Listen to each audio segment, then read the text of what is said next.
Warning. The following show contains opinions that viewers may find offensive, complete bullshit, or otherwise may disagree with.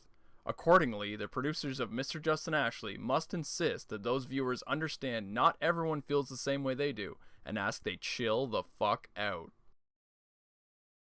Also, there's totally spoilers. You've been warned. Well, I'm back.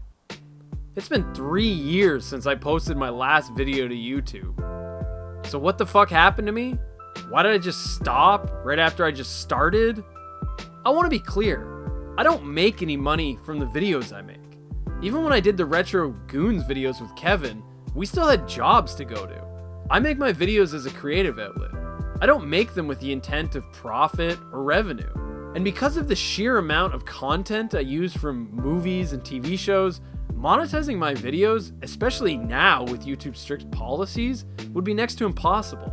Now don't get me wrong, I'd like to make this my full-time job, but it's not my intent. So that's why I disappeared 3 years ago. I was in between career options, not sure which path to take, and I ended up settling on starting my own small business. I now own and operate my own movie, video game, and toy store. And anyone who has started their own small business knows just how time-consuming and energy-sucking it is, especially at the startup phase. I found myself working crazy hours non-stop without taking any days off.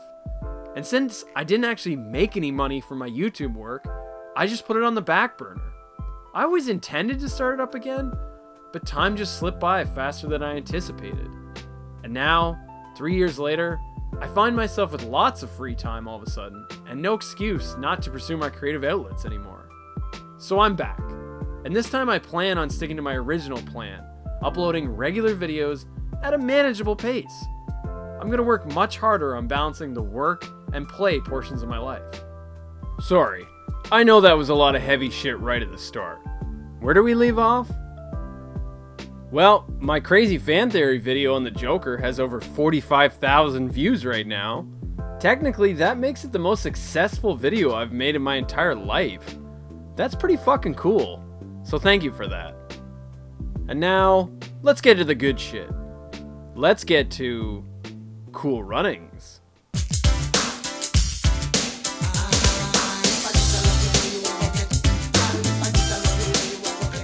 Cool Runnings is a 1993 film made by Disney.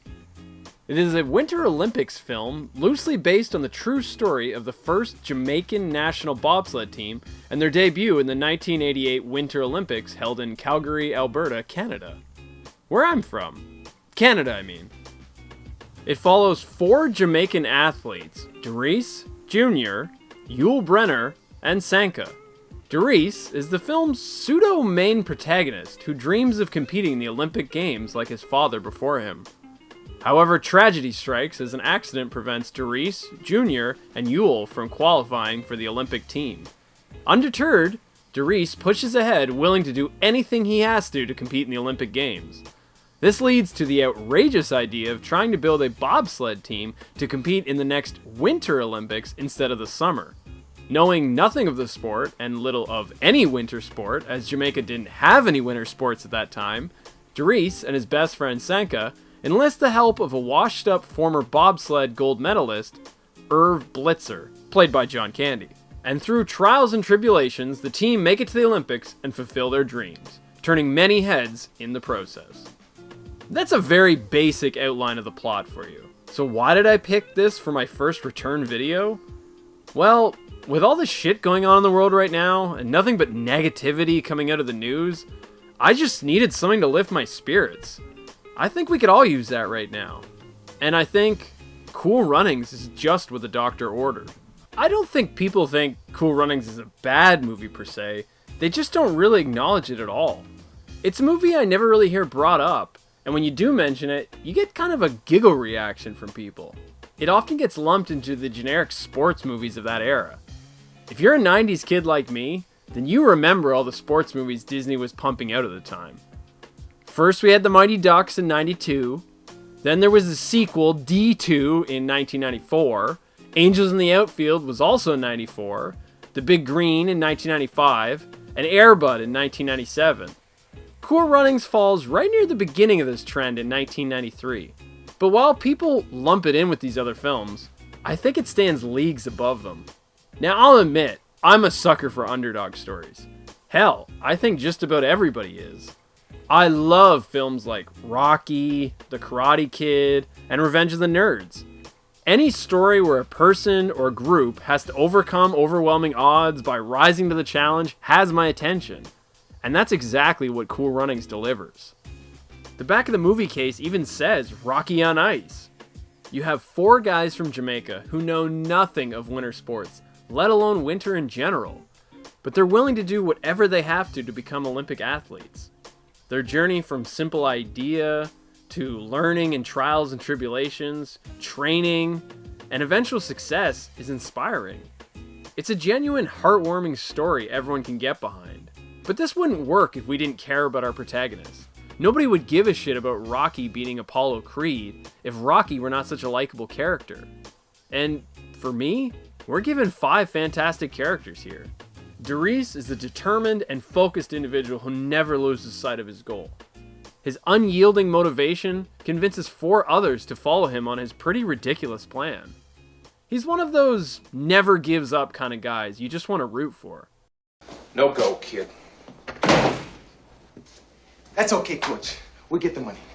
Do the words give up mean anything to you? Not a thing. Junior is Darius's exact opposite. He's timid, and he's a sensitive guy who's unsure of what to do with his life.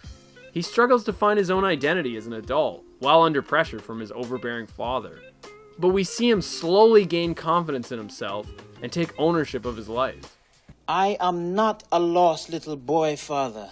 I am a man, and I'm an Olympian.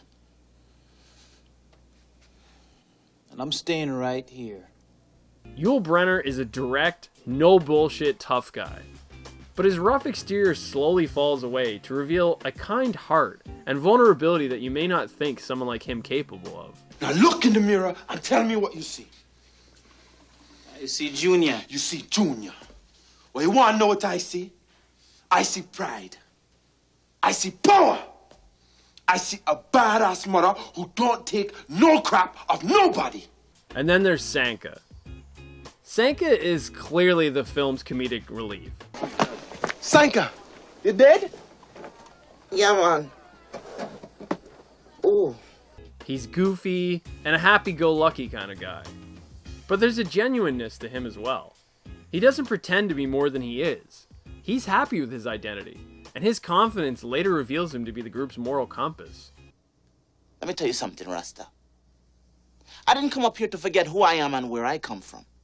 And neither did I. I'm just trying to be the best I can be. So am I. And the best I can be is Jamaican. And lastly, but not least, we have Irv Blitzer, played by the late John Candy. This was actually Candy's last movie to get released before he died. Candy delivers a very honest and heartfelt performance as a washed-up athlete haunted by his past. As Darius and the group rise to the challenge to achieve their goals, Irv is brought up along with them, finding peace within himself after he comes to terms with his past mistakes. Darius, a gold medal is a wonderful thing. But if you're not enough without it, you'll never be enough with it. I think it's noteworthy that you have such great performances from relative unknowns. I mean, of course, John Candy was a veteran actor at this point, but the other 4 main cast hadn't really done anything at the time.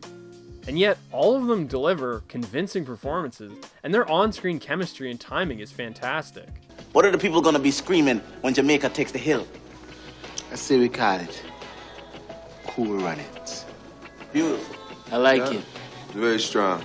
Nice, very nice. What exactly does it mean? Cool Runnings means peace be the journey. Peace be the Peace journey. be the yeah. journey. Cool running. Cool Runnings. And while I might be making this film out to seem more like a drama, it's definitely very funny. It rides a great balance between funny little scenes and serious moments. I think the fish out of water humor works really well for this film. You have 4 guys who've never even seen a cold climate, and they're suddenly exposed to ice, snow, and winter in general. As a Canadian myself, I'm no stranger to brutal winters, and that makes it even funnier for me. I've said it 46 times. Cold weather endurance is vital to building a successful sled team.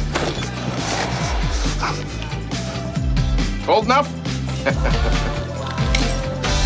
The last thing that I want to talk about is the soundtrack for this film. The song choices in the film perfectly create the atmosphere of reggae and Jamaican culture.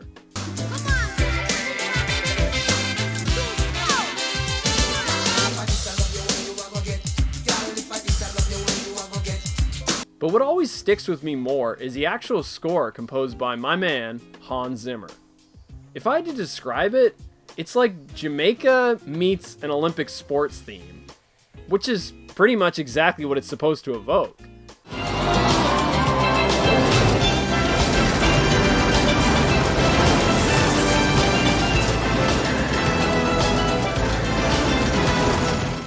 It gets you pumped up to cheer on the Jamaican bobsled team, while also giving you the feels at just the right time. I even have one of the training montage songs on my workout playlist. I think it's pretty damn catchy.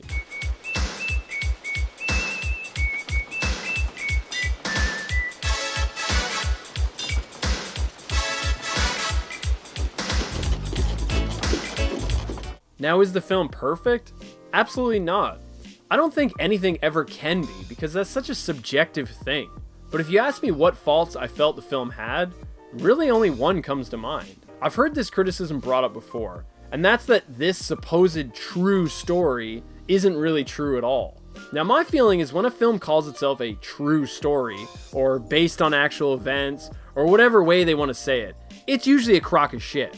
Films that are true stories are true in the sense that some of the elements you're seeing actually happened. Not every detail is accurate, and not every scene may have even occurred. But how do you take a bunch of random facts and anecdotes and make a film about it? You obviously have to take creative liberties to achieve what you want to. Cool Runnings is a true story in as much as there really was and still is a Jamaican bobsled team. Did it play out exactly like it did in the film? Of course not. Even the original Jamaican athletes joke about it today. Now, does that matter? Not to me, it doesn't. The story of the film isn't any less impactful.